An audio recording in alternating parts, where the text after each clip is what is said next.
ate era bannayuganda nga twasazeewo ne bwe tugamba nti terikubwa ku miggo buli muntu asigaleka wiiki egi ne tugamba nti mu wiiki eno tewaba ava waka kyokka eki buli muntu n'atava waka wiiki emu Museveni avaako naye bannayuganda olugira nga ganze nina looni wa Katonda omulamu nze mukwano gwo John the Preacher ku mikutu gyaffe kwonna ku YouTube kwetuli ku Voice of the Gospel TV Uganda ku Facebook kwetuli Voice of the Gospel TV Voice of the Gospel Ministries ku Facebook ate ku TikTok John the Preacher ne ku mikutu emirala wono tulabira wonna basebo ne banyabo njagala kubaniriza mu programu yaffe eno Uganda eyogera mu programu eno twagambye twagala okukwata ku nsonga ezikwata ku ggwanga lyaffe mpola mpola tubenga tutambula mpola mpola tujja kukwata ku bintu ebyenjawulo aweetaaga okusomesa amateeka eddembe lyo n'ebintu ebirala tugenda kubikola okwagala ensi yo tujja kukisomesaako tubenga twongera okwagala Uganda nyaffe kubanga yeyoke tugatta era kye tuyina ya buli muntu kyoteeka okwenyumirizaamu mbadde mpuliriza mukadde waffe Madam Teacher Nambooze nga akubiriza bannayuganda nti singa tusobola okusigala ewaka ne tusigala ewaka ennaku 7 kimalira ddala gavumenti eno okuvaako kyenzikiriziganya nakyo oba oliawo nga kisobola okukola naye ate okwennyamira kw'ennaku kuno nti Madam Teacher Nambooze bwe kibanga kituufu nga tozanya bya bufuzi ndowooza nti kyandibadde kikulu nnyo mwenga ababaka ba Parliament abatakkiriziganya na gavumenti eno okusalawo ne mugamba nti ffenna nga bwe twalondeddwa tetugenda kulayira tetugenda kukkiriza kulayira okutuusa nga waliwo ekikoleddwa awatali ekyo ndaba nga obeera mu kuzanya bya bufuzi bassebo ne bannyaba akapande koolabaawo akaka Daily Monitor yatukubidde tooki nga ababaka abalonde bano betulonze abagenda okulayira mu mwezi ogwokutaano buli mubaka agenda kuweebwa obukadde 315 obukadde 315 nga ezo za motoka obukadde obwo 315 za motoka tebagenda kuzibawola nti bazisala ku misaala gyabwe naye bagenda kuzibawa ekyo kikolebwa ku buli mubaka n'abaddeyo ekitegeeza nti ne Madam Nambooze naye agenda kufuna sente zezimu ye talirwedde kuzireka naye akubiriza bannayuganda bayina amabanja n'okugirega n'agirega nti omuntu bwe bamugamba okugalawo edduuka lyagamba nina ebbanja kituufu tuli mu mabanja endagaano zaffe ebyapa byaffe kaadi z'emmotoka zaffe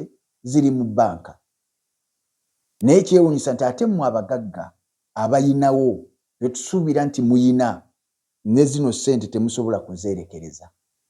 kale bwe kibanga okulayira kintu kinene nnyo nga muba mufiirwa nnyo kale mutulage omutima ogw'okwagala ensi yammwe mugambe nti okusinziira ku nsi yaffe bweri nteyina ssente ffe ng'ababaka ababaddeyo naddala abali ku opposition ssente zino obukadde 315 obukadde 315 tetugenda kuzitwala muzikomyewo eri abantu kale musaleewo mugambe nti tugenda kuzitwala mu Cancer Institute tubatende omutima bassebo ne bannyabo bwe twogera ku babaka abagenda okufuna emmotoka ezo bali ababaka 556 ababaka 556 ngenda kuba kumenyeramenyeramu wano naawe okwate calculator yo webalire nyinza okuba nga kyembaza oba oliawo si kituufu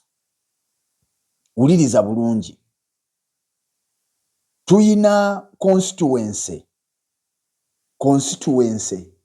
ziri 353 constituency ziri 353 kitegeeza nti abo be babaka 353 buli constituency ekiikirirwa omubaka omu tuyina district 146 district ziri 146 buli district eyina omubaka omukazi oba omukyala akiikirira bakazi banne abo be babaka 146 wandika 146 tuyina be bayita ba ex official members abo balondebwa government ne babeera mu parliament bali 27 tuyina ababaka okuva mu UPDF yabadde eronda juza omwagirabye ng'eronda ebeera n'ababaka 10 abagikiikirira tuyina ababaka abakiikirira abavubuka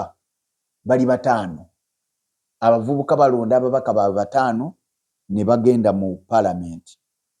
tuyina abaliko obulemu 5 ababaka ababakozi 5 tuyina abakiikirira abakadde 5 bw'obagatta wamu bakola ababaka 1556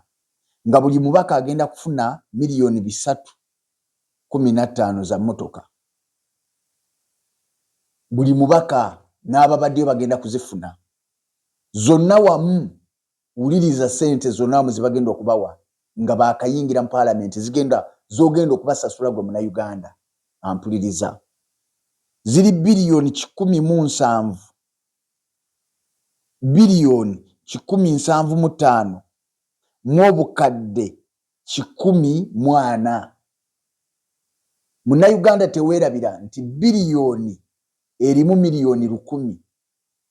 biliyoni emu erimu miliyoni 10 kati bagenda kufuna billions 175 mu obukadde 14 zibagenda okufuna nga baakayingira mu parliament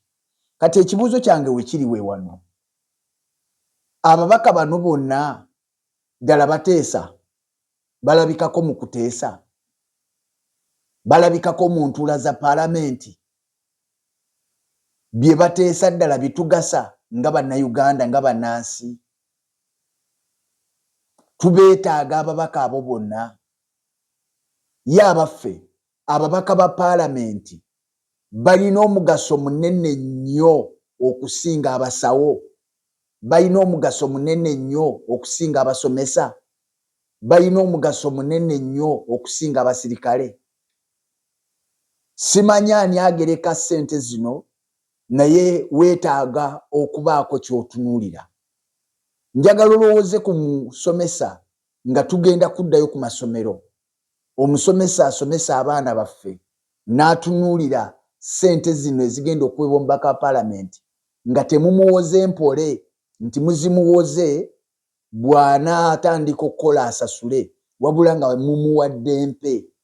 nga n'abamu emmotoka bakyaziina kubanga omuntu ava emukono omuntu ava mu Kampala omuntu ava wano n'okwetula mu Luweero emmotoka gye mwamuwa terina kye yaabadde